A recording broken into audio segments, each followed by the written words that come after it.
Prologue. The girl in the attic forgot her birthday every year. They forgot her place at the dinner table. They forgot that she too was a Delacroix, but she never forgot. She remembered everything. The sound of her mother's lullaby echoing against the cold stone walls. The sting of Saulney's laughter as she smeared lipstick across Anaïs's only dress. The way her father walked past her in the hallway like she didn't exist, like she was an invisible bruise on the family's perfect skin. Anaïs learned early on that silence was safer than truth, that invisibility was preferable to shame, that the attic was more of a home than any gilded room in the Delacroix estate. People didn't see girls like her, not until they needed someone to blame or to burn. The world above the stairs was built of porcelain smiles and lies tied with silk ribbons, but in the attic, she watched, she listened, she endured, and then, one day, they gave her a reason to stop enduring. One night, they blamed her for a crime she didn't commit. They tried to break her, erase her,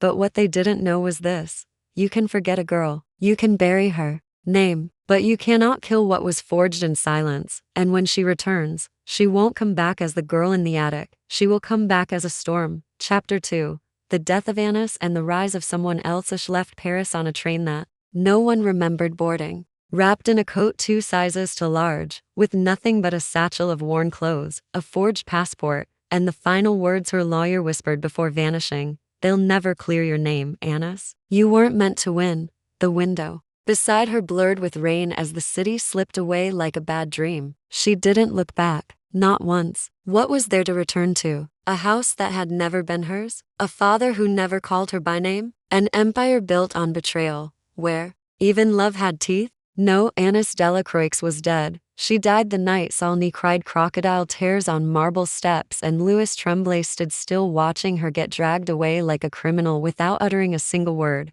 But from death comes reinvention. She arrived in Lisbon, a city that smelled of salt and sautéed sorrow laced with sweetness. Here, she found refuge in the home of a woman who owed her mother a debt that had never been forgotten. Madame Avelina was once a fashion maven, now widowed and fading into solitude. She offered Anaïs a room, and more importantly, anonymity. "You look like a girl who's been buried," the old woman said one evening. "Let me teach you how to rise." And she did. Under Avelina's tutelage, Anaïs learned the art of appearing expensive. Posture, voice control, restraint. She studied the language of wealth, of allure, of veiled power. Avelina connected her to circles of designers, discreet financiers, and women who understood what it meant to be forgotten and how to make the world remember you again. Anaïs cut her hair, changed her name. She began dressing in tailored suits, learning to walk in heels without making a sound. She started going by Alia Moreau.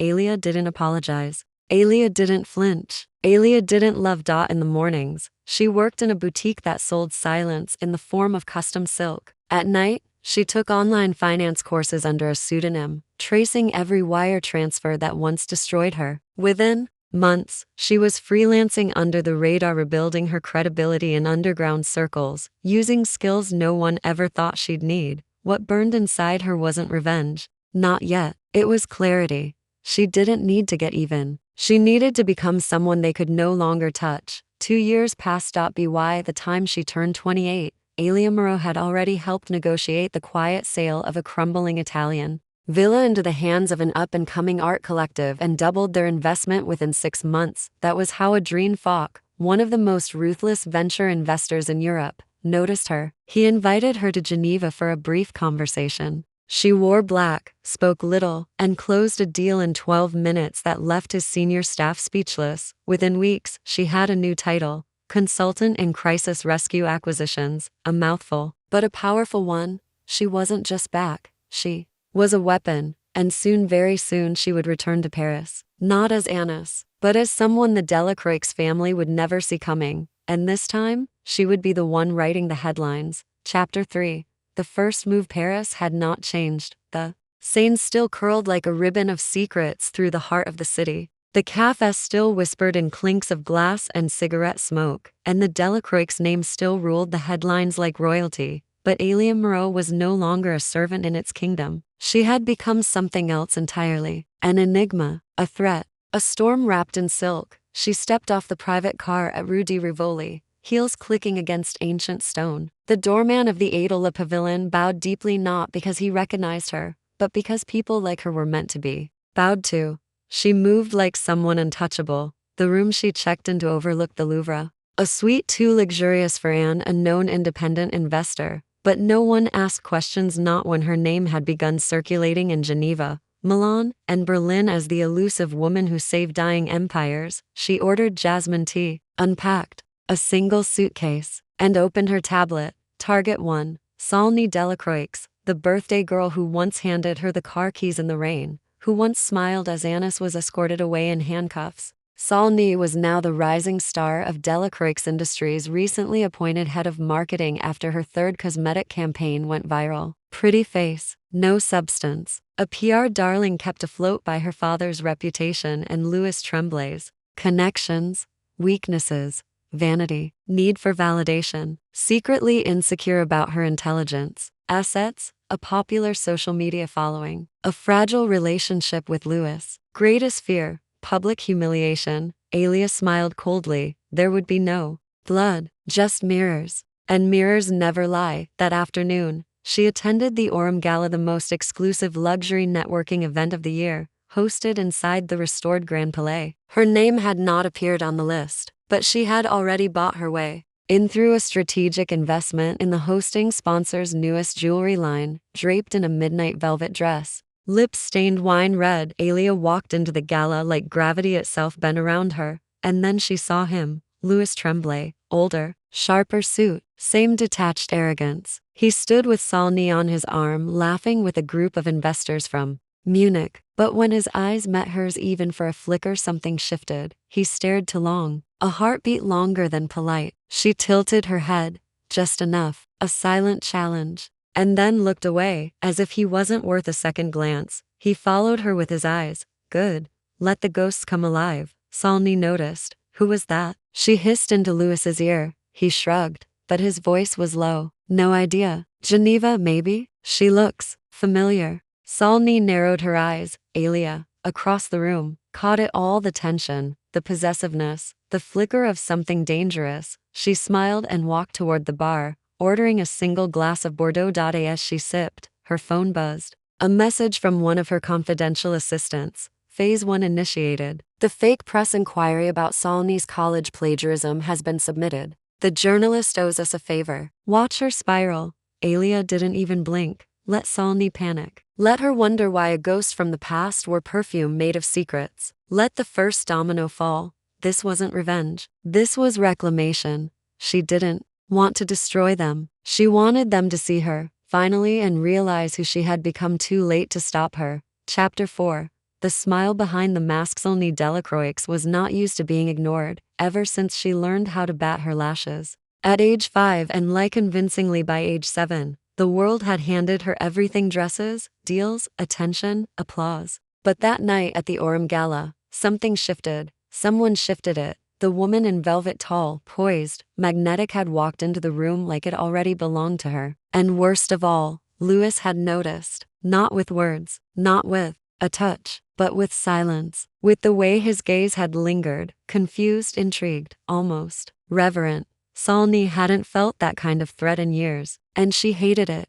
What was her name again? She asked Louis later in the car, voice sugar-laced but sharp. I told you. I don't know. I'll ask around tomorrow. But tomorrow never came. The next morning, her world cracked open. The first blow came quietly, a message from a former classmate she barely remembered. Hey Alia, someone's digging into your thesis? Not sure why. Just thought you should. No. Her stomach dropped. She barely had time to process the text before another email arrived from a freelance journalist known for exposés on nepotism and elite fraud. Hi Miss Delacroix. I'm preparing a piece for next week's feature on academic integrity among France's rising corporate figures. I'd love to get your comment regarding the allegations that parts of your university thesis were plagiarized.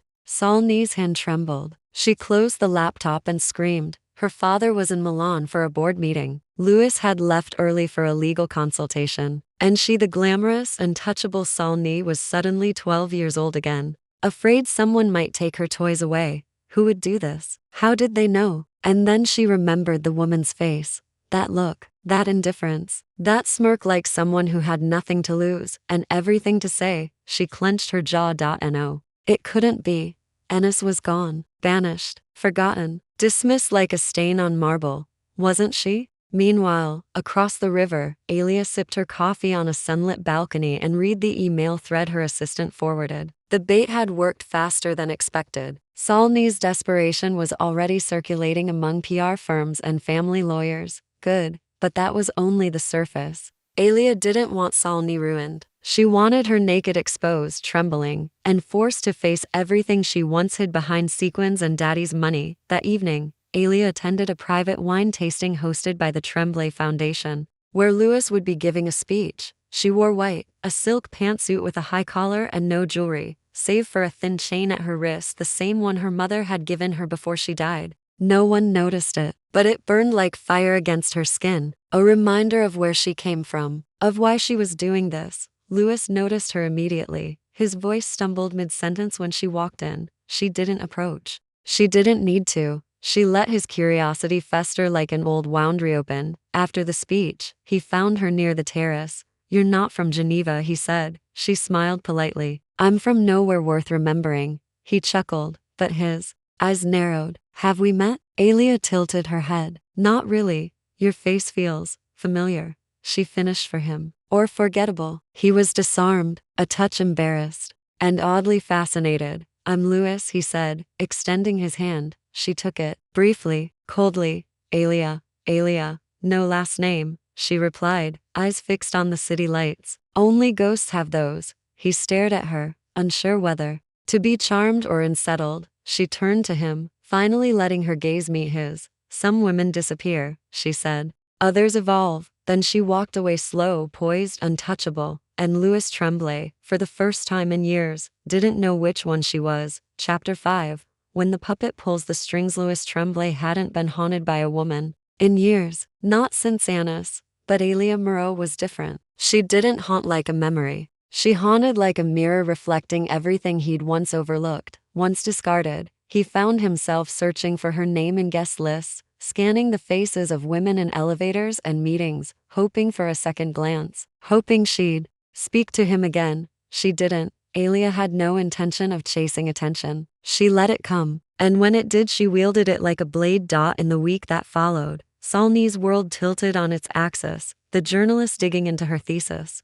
had found inconsistencies. A leaked internal university memo confirmed that her graduation had been accelerated through influence. The article dropped on a Wednesday morning. By Thursday, hashtags trended. Princess plagiarist, not so brilliant. 9 investors raised eyebrows. Marketing partners pulled back. Her social media team went into overdrive, deleting comments, filtering content, issuing carefully crafted statements. But the damage was done. Charles Delacroix, furious and embarrassed, summoned her to the company headquarters. Rumors swirled about suspension. Louis tried to do damage control, but even he was visibly tense during press briefings. And through it all, Alia remained invisible, watching, listening, waiting. That Friday evening, she received a private dinner invitation from Louis Tremblay. She arrived late, intentionally in a black satin dress with a neckline sharp enough to slice pride. The restaurant was quiet, tucked into a cobbled alley behind the opera. Intimate, dangerous.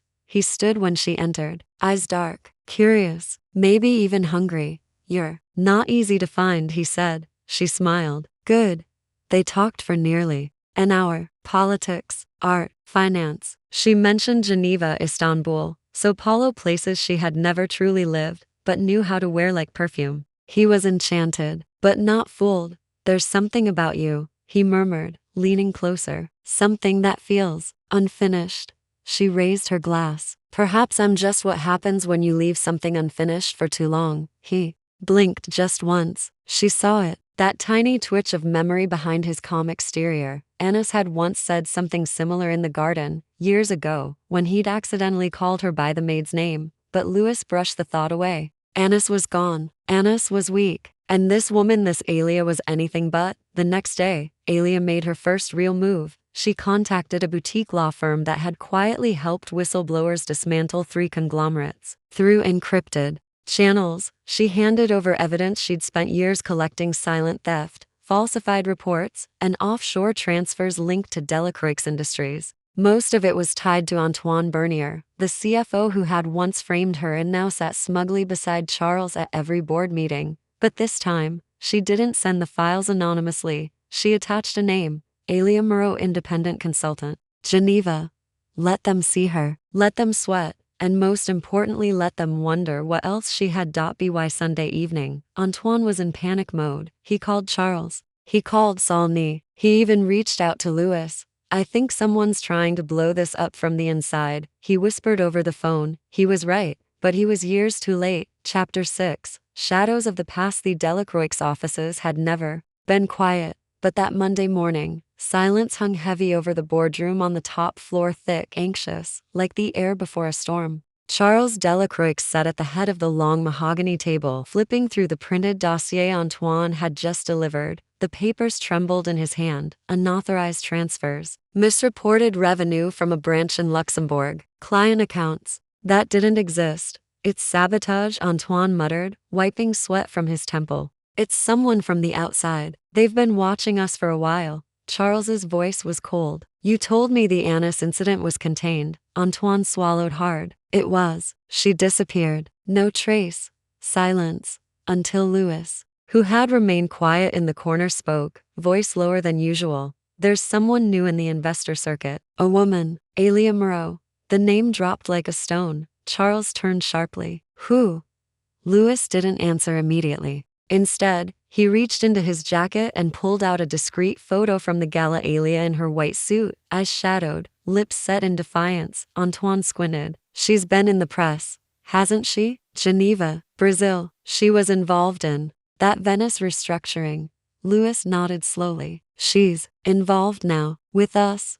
Antoine stiffened. With us? A few private meetings, Louis said. Nothing official. But she's interested in acquisitions, in justice. That last word hung in the air like a noose. Charles leaned back, brows furrowing, jaw clenched. For the first time in years, his voice faltered. She reminds me of someone. Across town, in the suite overlooking the Seine, Alia stood in front of a mirror. She wore no makeup, no jewelry, just the face they once ignored, the one they erased from family portraits and party invitations. But now, that face was an omen. She took a breath, picked up the phone. Send it, she said. A second wave of documents was launched, not to the press this time but to a compliance investigator from the EU's Economic Crime Task Force. With a tip-off that would trace back to Antoine's personal accounts, Alia didn't need them destroyed overnight. She just needed the cracks to grow. That evening, her phone buzzed, a private number. She answered, said nothing. Louis's voice came through, calm but edged. Who are you? Alia smiled, slow and unhurried. Wrong question. What's the right one? She walked to the window, the city glittering beneath her like a map of lies. The right question is why now? He was silent. She continued. Why did I come now? Why did I know where to press? Who to push? Why does your company shake every time I whisper? You sound like someone with an agenda. I am, she said. But don't worry, Louis. It's not you I'm after. A beat of silence. Then he asked quietly, almost like he was afraid to hear the answer. Are you her? She didn't confirm. She didn't deny. She hung up. Let the question live. Let it rot their sleep. That night, Louis opened an old drawer in his apartment. Inside, faded under dust and denial, was a photo from 5 years ago, a group shot at the Delacroix summer estate. Charles, Saulny, the staff, and off to the far right, a girl in the shadows, holding a tray, eyes down, forgotten. He zoomed in, heart racing.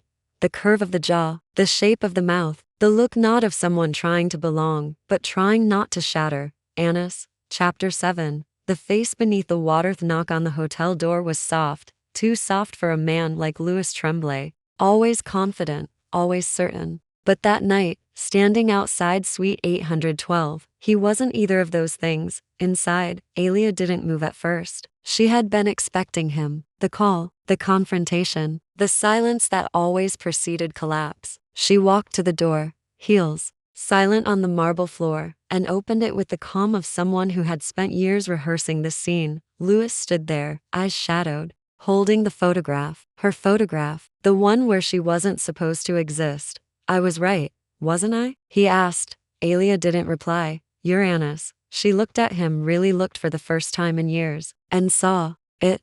The guilt, the hesitation, the man who had watched her be erased and did nothing. Now, he couldn't even say her name without his voice cracking. No, she said, her voice calm and cold. Anis is dead. He stepped inside without invitation. The door clicked shut behind him like a seal of fate. Why didn't you tell me? He asked, almost pleading.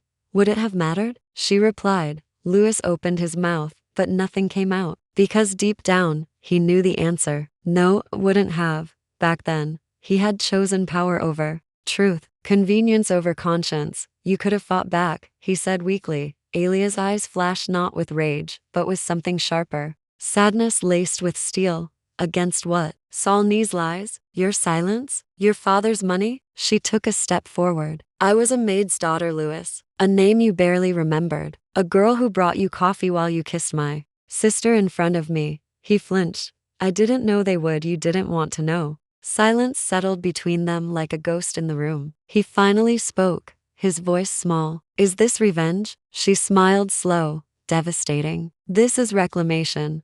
Louis ran a hand through his hair. For the first time, he looked lost. I didn't hate you, he whispered. I just didn't see you. And that, she said, was always the problem. He moved toward the window, staring at the glittering city as if it might offer answers. How far are you going to take this? He asked. Alia crossed her arms. As far as I have to. And what do you want from me? She walked to him, slow and steady, her voice a dagger wrapped in silk. I don't want your apology. I don't want your pity. I want you to watch. Watch. What? Watch them crumble. Watch your loyalty be tested. Watch every lie unravel the way mine did when I was 19 and walked into a courtroom with no one by my side. Louis turned. His face had changed. He looked older now, tired, as if a part of him had just broken and another part was waking up. I didn't protect you, he said quietly. No, Alia said. But now you can't protect them either. She turned her back to him and walked toward the desk. On it was a folder, thick, black, unmarked. She pushed it toward him without looking. Take it, read it, then decide where you stand. He didn't touch it. Do you want me to choose you? He asked, almost childlike. Alia didn't turn around. I don't want anything from you, Louis. Not anymore. That night, after he left, she stood at the balcony and watched the same glimmer like liquid memory. The girl he forgot had returned. Not to be loved, not to be saved, but to make sure they remembered her face, the one they tried to drown, now reflected in every crack they couldn't seal. Chapter 8. The collapse begins. It began with a headline. Delacroix Industries under EU investigation for financial irregularities. By noon, it was on every news feed in Europe. By evening, the Paris Stock Exchange had already responded. By midnight, the Delacroix name, once a symbol of generational power, had become a warning label. Charles Delacroix slammed his fist on the boardroom table. Who the hell leaked it? The room was full of men in suits and silence. No one spoke. No one blinked. Antoine sat pale and sweating in the corner, clutching a file he could no longer control. Alia took a breath, then turned the page of her testimony. I bring this case, not for vengeance. I bring it for the forgotten, for every voice buried beneath power, for every truth that was cheaper to ignore. Her voice didn't crack. Her hands didn't shake, because she was no longer Anaïs Delacroix. She was Alia Moreau, and she had already survived the worst. The prosecution unveiled document after document, forged expense reports, shell companies in Cyprus, falsified contracts under Antoine's signature. But the final blow came when the compliance officer from the EU task force testified under oath that Charles Delacroix had knowingly signed off on financial cover-ups, dating back more than 7 years. The courtroom gasped. Charles remained silent, because what could he say? He hadn't just failed as a father. He had engineered the erasure of his own daughter. After the court adjourned for the day, Louis caught up to Alia outside the grand stone pillars. She stood in the dusk light like a monument, unmoved, untouchable. You were extraordinary, he said. She didn't smile. I wasn't trying to be. He nodded. I know. That's what made it unforgettable. They stood in silence. And for the first time, it wasn't uncomfortable. It was full of all the things they didn't need to say. Finally, he spoke. What happens next? Alia looked out at the city, glowing in the twilight. I don't know, she said softly. maybe peace, maybe purpose, maybe nothing. You deserve more than nothing. She turned to him. I don't want revenge anymore, Louis. I want to become someone they can never erase again. And with that, she walked away. Not from him, not from the city, but from the version of herself that once begged to be seen. A reporter had gotten access to internal audits. Audits no one outside the company was supposed to see, but someone had seen, and someone had waited patiently, calculatedly, to strike at just the right moment. Saulny sat in her penthouse, surrounded by unopened wine bottles and half-read crisis scripts from her PR team. Her phone buzzed non-stop, but she didn't answer. She couldn't, not when people were posting screenshots from her university scandal alongside news of corporate fraud. Like mother, like daughter, fake degree, fake legacy. One comment read, maybe they should have promoted the maid instead. She dropped the phone like it burned her. Anis. No, Alia. The name echoed in her skull like a curse. She reached for her wine glass and knocked it over. The deep red spread across the white tablecloth like blood. Meanwhile, Louis sat in his apartment, the folder Alia had given him open in his lap. Each page was a revelation, not just about Antoine's fraud but about Charles. About how documents were buried, how whistleblowers were silenced, how Anis had been erased not out of error, but by design. The girl he once ignored had known everything. She had built her truth quietly, piece by piece, until it became too large to ignore. A mirror so sharp it cut through every mask. Louis pressed his hand to his mouth. Guilt turned to nausea, and guilt turned to something else. Loyalty breaking, allegiance shifting. Something inside him was changing, and he knew it. Alia watched it all unfold from afar. Her suite was calm, the curtains open, a storm brewing in the clouds above Paris, but in her chest a strange stillness. She hadn't cried. Not when she saw her name clear in the files. Not when she read the public apology from the journalist who had once smeared her. No. She had no tears left, only purpose. She opened her laptop. A message blinked on the screen. Phase 3 ready. Anonymous witness set to testify. This will go to court. Her fingers hovered over the keyboard. Just one click. One. Then someone knocked at her door. She froze. Not the concierge. Not room service. She knew this rhythm. It was Louis. She opened the door slowly. His eyes weren't confused this time. They were wide open. No longer the eyes of the man who once looked through her. I read everything, he said. She didn't answer. He stepped closer. I need to help you. Alia tilted her head. Why now? Because I didn't back then. And if I don't now, I'll never deserve to breathe again. She looked at him, truly looked. Not as the boy she once loved. Not as the man who failed her, but as someone who had finally chosen the truth. Too late to save her, but maybe not too late to stand beside her. Equals Chapter 9. The trial of fire. The courtroom was packed. Journalists lined the back wall, their pens twitching, lenses locked in. Investors, former employees, ex-partners of the Delacroix empire, all seated in tense rows, watching as the family's fortress of secrets cracked in the light. Charles Delacroix sat at the defense table, shoulders tense, jaw set like stone. Antoine beside him, aged 10 years and 2 weeks, twitching at every whisper. At the witness stand stood the woman who had once scrubbed their silverware, but today she wore a black suit cut like armor, her hair swept into a crown of poise. Her eyes were steady. Her voice, when it rang through the room, silenced every heartbeat.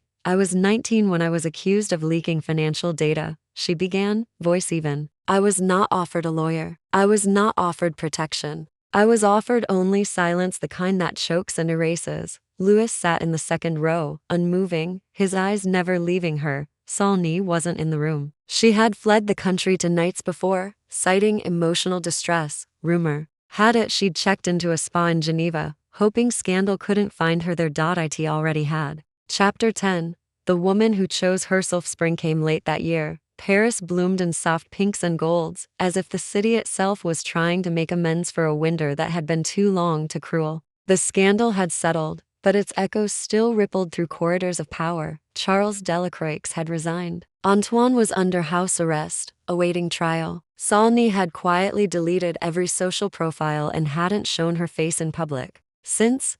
And Alia Moreau, she didn't vanish. She didn't retreat. She simply began again. Her name appeared on the board of a new foundation, one dedicated to supporting women wrongfully accused in corporate and legal systems. She declined all interviews, never published a memoir, never gave a headline, because her story wasn't for spectacle. It was for herself. She bought a small apartment overlooking the Canal Saint Martin, the kind of place Anis had once dreamed of when staring out the attic window. Every morning, she walked to the same cafe, ordered the same coffee, and wrote in silence. She no longer needed noise. One afternoon, Louis showed up again, not with flowers, not with apologies, but with a book her mother's favorite found in an old Delacroix storeroom tucked behind ledgers no one had opened in years. I thought maybe you'd want to decide where it belongs, he said. She took it gently. It belongs where I choose now. They smiled. No confessions, no promises, just peace.